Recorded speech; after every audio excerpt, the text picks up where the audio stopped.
बात आई है। बहरहाल ये कानूनी पेचीदगियों की बात हम जरा कम करते हैं, आम लोगों के लिए माहौल क्या है की बात करते हैं। 2024 के चुनाव के मद्देनजर ये सब जो कुछ हो रहा है उसमें आप क्या देखते हैं? देखिए, दो चीजें हैं कि अभी सत्ता में है वो पहले एजेंडा तय करते थे, अब पूरा देश उसी एजेंडे पे एक्ट करता था, रिएक्ट करता था। अब शायद ये पहली दफा है, मतलब 8-10 सालों का की सरकार, 7-8 साल तो हो ही गए, कि पहली बार अब विपक्ष जो है एजेंडा तय कर रहा है और सत्ता पक्ष जो है अब उसको रिएक्ट करना पड़ रहा है। मैं तो इसी रूप में देख रहा हूँ, और ये कोई अदालती मामला है नहीं, अदालत का सहारा लिया जाता है। ये पूरा का पूरा राजनीतिक पूरा एक मसला है। अब अदालतों का कौन सा कोर्ट कहाँ किस तरह से क्या क्या होता है वो हम सब जानते हैं। ये कुल मिला के कि कैसे एक बड़ा उभरता हुआ जो चेहरा है उनके सामने, मोदी मैंने एक व्यक्ति के सामने एक बड़ा उससे भी बड़ा कद का कोई व्यक्ति उभर के आ रहा है, उसको कैसे कर्टेल किया जाए, कैसे खत्म किया जाए, ये पूरी की पूरी कवायद है। लेकिन देखिए, बहुत लोग तो ये कहते हैं, जैसे कि मुख्यमंत्री ममता बनर्जी बंगाल की, उन्होंने कहा कि बीजेपी के लिए तो राहुल गांधी टीआरपी है। मतलब उनका ये कहना है कि जानबूझ के लड़ाई को बीजेपी मोदी बनाम राहुल बनाती है ताकि आसान हो जाए। वो देखिए, किसी को कोई न कोई व्यक्ति तो आएगा, और चाहे जितना भी आप कह लीजिए, एक कांग्रेस की अपनी लेगेसी है, नेहरू परिवार कहिए या जो भी परिवार कहिए, उसकी अपनी एक माने राजनीतिक एक पूरा का पूरा एक इतिहास है।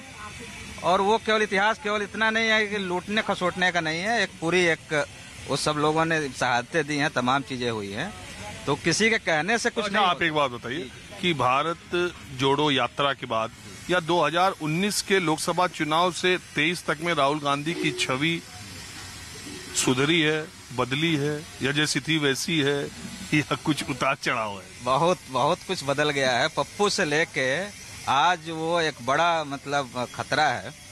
और पूरा का पूरा तो मैं कह रहा हूँ कि बार बार सत्ता और सत्ता पक्ष के तमाम आनुषंगिक संगठनों या तमाम लोगों ने जिस तरह की कवायद की, जिस तरह के एजेंडा सामने रखा, उसी पे पूरा देश संचालित होता रहा है। और अब आप बताइए, आपका नाम क्या है? अशोक कुमार। अशोक जी बताइए। अशोक कुमार? अशोक कुमार। आपके भाई का नाम किशोर कुमार तो नहीं? नहीं। अशोक कुमार। अशोक जी क्या करते हैं आप? मैं दिल्ली में रहता हूँ और एक सोशल एक्टिविस्ट हूँ, एक संस्था में काम करता हूँ, एनजीओ में।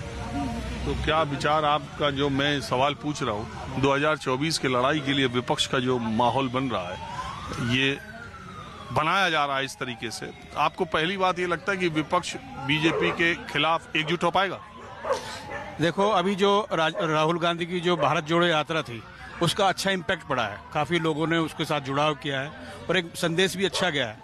और शायद जो सत्ता पक्ष जो आज की डेट में बैठा हुआ है, उसको कहीं ना कहीं चिंता इसी बात की है कि उसने जो राहुल गांधी ने जो इतनी बड़ी भारत जोड़ो यात्रा की है, उसमें मतलब पॉजिटिव ही असर आया, उसकी यात्रा को पॉजिटिव ही संकेत। अच्छा, एक बात बताइए, इस इलाके में मंडी हाउस और ये एनएसडी और ये रंगकर्मी, इनमें कुछ कम्युनिस्ट विचारधारा वाले लोगों का प्राधान्य है क्या?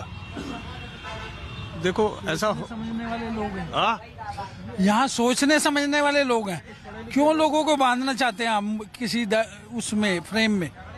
सोचने लोग ऐसा मानते हैं। इंडिपेंडेंट सोच वाले ज्यादा लोग हैं जो किसी फ्रेम में नहीं बंधना चाहते, और ये मेरे ख्याल से आप बांध देंगे तो वो ठीक नहीं होगा लोगों के। मैं नहीं बात रहा, मैं तो पूछ रहा क्योंकि उस तरह के लोग थोड़ा। तो मैं लोगों की प्रतिक्रिया नहीं बता सकता, डिफरेंट लोगों की अपनी मानसिकता है। मैं इंडिविजुअली अपनी मानसिकता की बात कर रहा हूँ और जो आज के परिप्रेक्ष्य में जो हो रहा है उसकी बात कर रहा हूँ।